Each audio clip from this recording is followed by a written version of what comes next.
Narito na naman ang mainit na balita mula sa mundo ng social media na hatid sa inyo ni Madam Chika.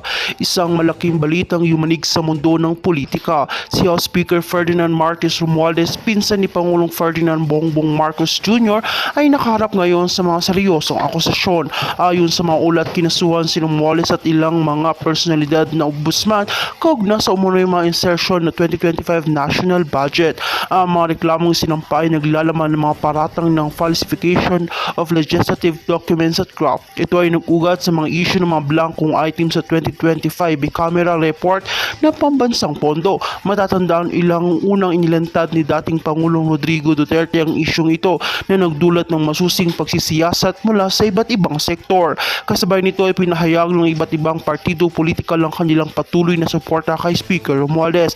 Ang Lakas Christian Muslim Democrats, Lakas CMD, National Unity Party, NUP, National Police Coalition, NPC, Nationalista Party, NP at Party List Coalition Foundation Incorporation, PCFI ay nagbahayag ng kanilang pagtitiwala sa kanilang pamumuno. Ayon sa kanila, sa ilalim ng liderato ni Romualdez, naging produktibo ang Kamara sa pagpasa ng mga panukalang batas na makakatulong sa mga Pilipino.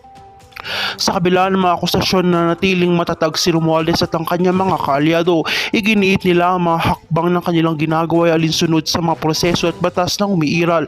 Patuloy nilang pinapakita ang kanilang dedikasyon sa pagsusulong ng mga reformang nakakabuti sa bansa, samantalang hinihintay ng publiko ang pagiging tugon ng ombudsman sa mga reklamong isinampa. Ang kinalabasan ng investigasyon ay tiyak na magkakaroon ng malaking epekto sa kasalukuyang administrasyon at sa larangan ng politika. Patuloy naming babantayan ng mga susunod na kaganapan kaugnay sa isyong ito. At kung ikaw ay bago pa lamang sa akin channel, ay huwag nang kalimutan na mag-like, share, and subscribe para update ka sa mga panibagong balita. At para naman po sa mga viewers and commenters natin dyan, maraming salamat sa walang sawang pagsuporta.